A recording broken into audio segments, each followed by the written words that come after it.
대통령실이 전체 직원 420명의 20%에 해당하는 80여 명을 집중점검 대상으로 선정해 교체를 검토 중인 것으로 29일 알려졌습니다. 교체 검토 직원은 업무 능력에 문제가 있다는 평가를 받거나 비위 의혹이 제기된 비서관급 이하 직원들입니다. 이날 하루에만 비서관 4명과 행정관 10명 이상이 면직 또는 권고사직 형태로 대통령실을 떠났습니다. 대통령실은 나머지 직원에 대해서도 10월까지 직무평가와 감찰이 끝나는 대로 교체 여부를 결정할 방침입니다. 윤석열 대통령은 문제 직원에 대해 무관용 방침을 세운 것으로 알려졌습니다. 10월 이후에는 수석급 이상에서도 일부 개편이 이뤄질 전망입니다. 취임 100일을 넘기면서 사실상 대통령실 리셋에 나선 것입니다. 윤석열 대통령이 국민의힘 지도부 공백 사태와 관련해서 당 안팎 인사들과 두루 연락하면서 의견을 수렴하는 것으로 29일 알려졌습니다.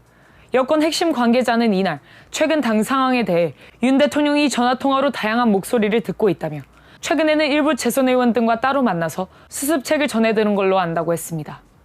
윤 대통령은 당 지도체제, 권성동 원내대표 거취 문제, 이준석 전 대표와의 관계 설정에 대해서 고민이 깊다고 했습니다.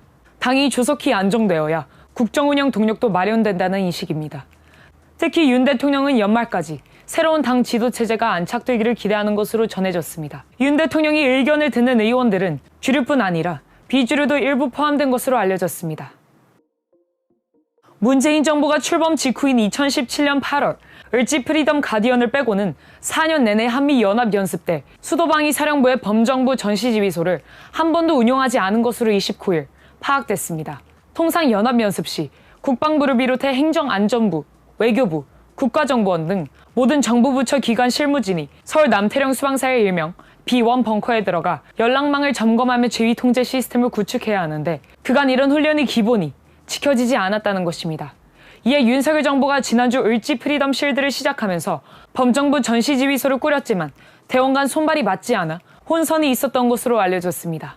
지난 25일 윤석열 대통령이 지휘소를 찾아 정군지휘관 회의를 열 때도 일부 군부대와 화상 연결이 제대로 되지 않은 문제가 발생한 바 있습니다.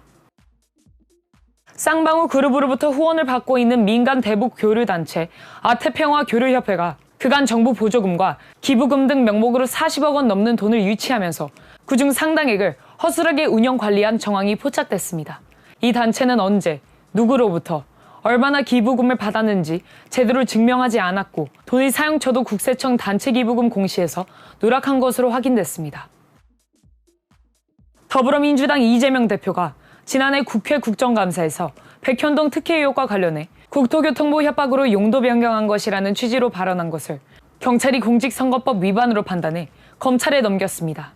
경기 남부경찰청 반부패 경제범죄수사대는 26일 공직선거법 위반 혐의로 이 대표를 수원지검 성남지청이 송치했습니다. 권성동 국민의힘 원내대표는 당내 일각에서 자신의 원내대표직 사퇴를 요구하고 나선 것에 대해 제가 자리에 연연했다면 대선 1등 공신으로서 인수위 참여나 내각 참여를 요구할 수 있었지만 포기한 바 있다고 했습니다. 권성동 원내대표는 29일 오전 국회에서 열린 비상대책위원회 회의에서 당이 석 달 가까이 혼란에 빠져 있다. 이준석 당대표의 성상납 의혹으로 촉발된 당윤리위원회의 징계와 비대위원회의 출범, 비대위원장 직무정지 가처분 인용, 이로 인해 과열된 내부 갈등 등 많은 어려움이 쌓여 있다며 특히 당원 당규의 미비는 정치적 혼란이 중요한 원인이다. 따라서 당원 당규를 정비한 이후 새로운 비대위원회를 출범시켜야만 혼란은 최소화할 수 있다고 했습니다. 권 원내대표는 저희 거취에 대해 갑론을박이 있다. 새로운 비대위 출범을 위해 원내대표로서 반드시 수행해야만 하는 직무가 있다. 지금 중요한 것은 혼란을 마무리하는 것이다 라고 밝혔습니다. 더불어민주당 이재명 대표와 신임 지도부는 당대표 선출 첫날인 29일 문재인 전 대통령을 예방했습니다. 전당대회 과정에서 분출된 친명, 비명계의 갈등을 봉합하고 당을 통합하겠다는 의도입니다. 문 전 대통령은 이날 자리에서 요즘 정부 여당이 잘하고 있지 못한 것 같다며 민주당이 주도적 역할을 해야 한다고 했습니다. 이 대표는 이날 문 전 대통령의 사저가 있는 경남 평상마을을 방문했습니다. 문 전 대통령은 민주당이 일신하고 패배주의에서 벗어나서 이기는 정당으로 가야 하지 않겠나며 그러기 위해선 혁신, 통합하고 확장해야 한다고 했습니다. 문 전 대통령은 이 대표와 내가 99% 같은 그룹에게 지지를 받고 있고 경쟁이 생겼을 때 1% 정도만 앙금이 있는 것 같다며 1%를 품고 가야만 민주당이 더 확장되는 게 아니겠느냐고 했습니다. 이 자리에서 한 최고위원은 친명과 친문그룹은 같다며 명문 정당을 만드는 게 민주당이 가는 길이라고 했고 참석자들은 이에 공감하며 웃었습니다. 또 이 대표는 문재인, 이재명을 지지하는 그룹이 같다고 했고 한 최고위원은 우리는 모두 친문이라고 했습니다. 선거 기간이 아닌데도 확성기를 사용해 선거운동을 한 혐의를 받은 최재형 국민의힘 의원이 재판에 넘겨졌습니다.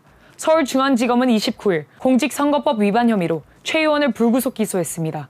최 의원은 지난해 8월 제20대 대선 당시 예비후보로서 유세를 위해 방문한 대구 서문시장에서 마이크를 들고 정권교체를 해내겠다는 취지의 발언을 한 혐의를 받고 있습니다.